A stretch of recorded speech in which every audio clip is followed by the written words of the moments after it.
are doing yoga? So I think yoga is, the asanas in yoga are the precursors of all modern stretching exercises. So if those of you who attend yoga classes should achieve suppleness and flexibility with great ease and pleasure. And along with the stretching, you will get peace of mind, which is so important in today's time, that when you stretch your muscles, you get a feeling of joy. When you stretch the muscle, you get a pleasant sensation. And when this pleasant sensation overwhelms you, you become a happy person, at least for that moment. Yeah? So how do we stretch our muscles? Now, stretching of the muscles has to be done in a very systematic manner. Otherwise, you'll stretch them too much and you'll come to me with tears in your muscle. I don't want that. So before you start stretching, you need to do something known as warm-up. Now, how does one do a warm-up? You do something like a spot march. Can you see this? On the spot, I am just lifting my leg and keeping it down. And if I do that for about 5 minutes, my body temperature rises a little, my muscles become nice and warm, like they're called thawing of the muscles. Now, all ladies who are experts in the kitchen, you know that you just don't remove vegetables from the fridge and put them in the pan. You have to wait for it to come to room temperature, right? And isn't it called thawing? Yeah. Similarly, if we are in air-conditioned rooms, air-conditioned cars, and then we get up and we want to stretch our muscles, then we must create a little warmth initially by doing a little bit of spot march, get the muscles ready for the stretches. The stretches for the quadriceps, for the hamstrings, for the calf muscles, for the hips should be learned correctly. There are ways of learning. The best way is to meet a trainer, a yoga instructor, or a physiotherapist. And it's not expensive. It's worth that investment. Because if you stretch wrongly, you are doing more harm than good. So it's worth spending that little money and taking a 2 or 3 session physiotherapy program in which the physiotherapist will teach us how to stretch our muscles. Like if you want to stretch the calf muscle, you can do this. This is something like a lunge where you go in front, but don't raise the heel of your back leg. Can you see this? You don't raise the heel of the back leg. So the calf muscle, which is an important muscle in the lower extremity, you start stretching it. Then if you want to stretch the hamstrings, slowly you have to bend forward without jerking, in a slow, nice manner, keeping your knees straight so that the back of your thigh or the hamstring will get stretched. If you want to stretch the thigh muscle, you can pick up your leg and pull it behind you. And when you pull it behind you, you'll feel a very nice stretching sensation in the front of your thigh. Clear? Stretching, you can do something like a total body stretch, like the Tadasana, where you go slowly on your toes. You want to do this? And then slowly come down. Sorry? Stretches, if you're doing total body stretches, you do about 2 to 3 repetitions, and each stretch you keep for at least 10 seconds. You don't do it in a ballistic manner where you are, jerking. You do slowly and hold that stretch between 10 to 20 seconds.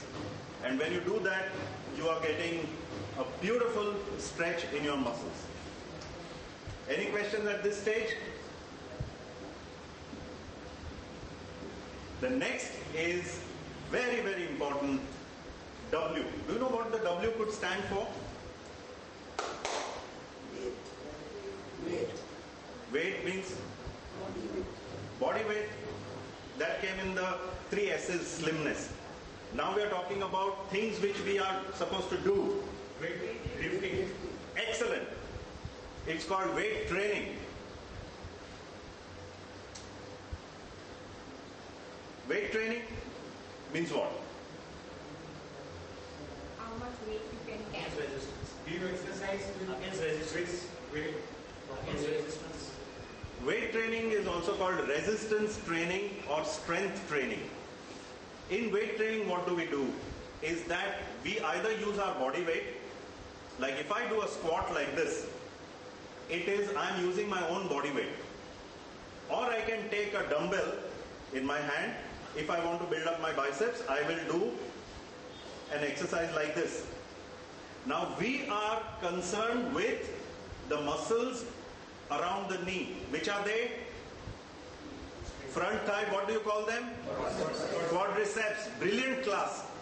It took me 1.5 years to learn anatomy. तुम लोग तो 15 minute में गुरु बन गए. Super. And which are the back thigh muscles?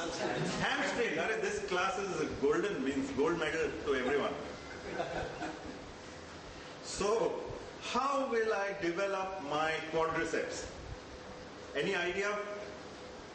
Have you seen any exercise which will develop the quadriceps muscles? Sit-ups, squats. In Marathi, uta basha. How to do a squat is very important. Now, if you do a squat wrongly, you can damage your knees even further. For people with existing knee problems, I don't advise squats. I advise exercises using lightweight cuffs which are tied to the ankles. You tie the weight to your ankle, sit on a chair, make the knee straight, bend, straight, bend, straight, bend, seated. What happens is when the knee straightens, the quadricep muscle gets exercised.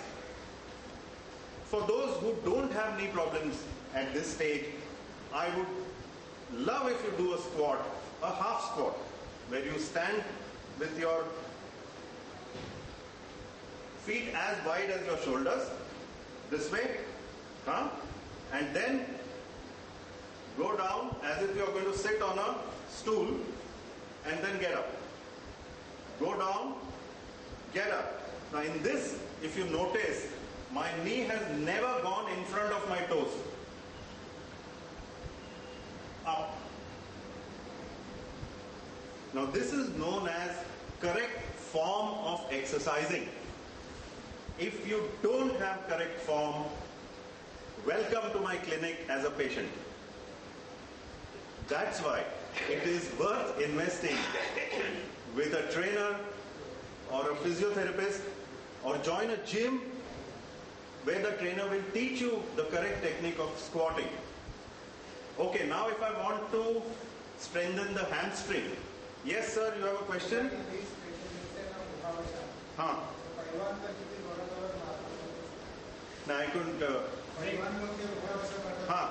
Yeah, but that is for pelvans. We are talking here, they may not be very ideal types of squats if we are talking about protecting our knees. Those who are doing, let them do, but that is not a great form. Yeah, as children, during Ganpati, we were told to hold our ears and do 100 Uta Basha. It was very good. Then you could digest the modak at that time. But at this stage, today, I want, if a squat is being done, it should be done half and scientifically, keeping the right shape of your spine, the right way of flexion at the hips and knees, and gradually getting up. And best thing during weight training is, where is your mind when you are doing the exercise? Your mind should be focused on the muscle which is being trained.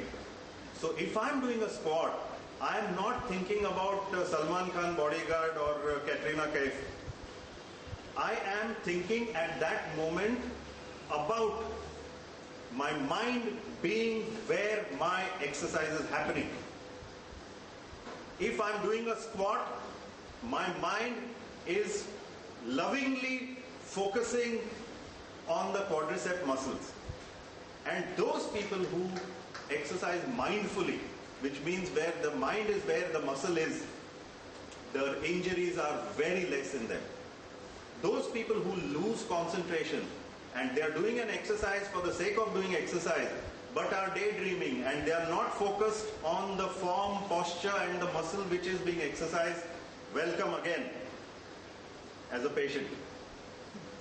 And there I am not a sweet person who's cracking jokes. I've got a cold knife which goes and does the job. So I don't want that. I want you to do your exercises mindfully, lovingly. Pay attention to the muscle which is being active at that. So wherever we were at the hamstring muscle, how will, now that you all have got a gold medal already, I'm not testing you.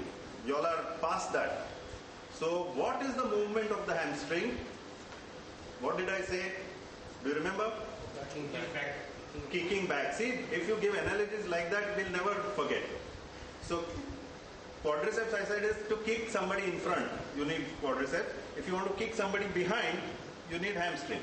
Correct? So to develop the hamstring, what will I do?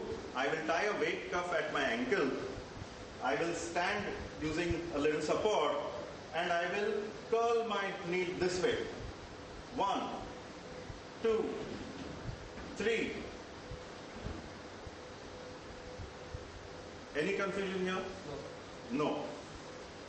Idea is that for muscle to become nice and strong, we need to do repetitions. You do, at the initial stages, you could do about 6 to 8 repetitions. Then you'll become stronger.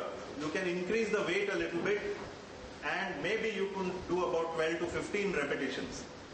And if you do, there is a set of exercises. All are pleasurable. If you say, I don't have time, I'll give you a schedule. In 15 minutes, you can do this exercise. You'll say, I don't have place. These are all excuses my patients give. Doctor, we don't have time at all. I said, 15 minutes. So where in our crowded homes, I can't. In 4 square foot area, we can do all these exercises. Most of them are standing or seated on a chair. So how much space do you need? Cool? So W stands for weight training. And What do you tie? okay, you get something called weight cuffs. Weight cuffs is like a ghungru, but that ghungru is heavy. That ghungru is 1 kg. So you tie that weight cuff with a velcro strap. Sorry? You can, for special effects, you can... Weight cups are available now. Yes, weight cuffs are available with leading chemists. They are with sports shops. Or you ask your fitness trainer or your physiotherapist, he or she will be very happy to help you. And weight cuffs are not expensive. You can carry, you need not buy a pair also, you can buy a single one. You tie it on one leg, do the exercises, then take to the other side. So I'm not talking of big investment also. But it's a beautiful contraption, tied around your ankle, and you can do so many exercises. You can do hip exercises. When I do this, what am I doing? I'm building my gluteal muscles. When I'm doing this, the back gluteal muscle. If I'm doing this, it's quadriceps. If I'm doing this, it's hamstring. If I'm doing this, it is the inner thigh muscle. So, weight cuff, such a small thing, but it can do wonders. If you are a little more keen on overall fitness, then you buy a pair of dumbbells also. 5 pounds pair or 7 pounds pair. And standing on one place here, you can do about 25 exercises which will develop your whole body. Simple.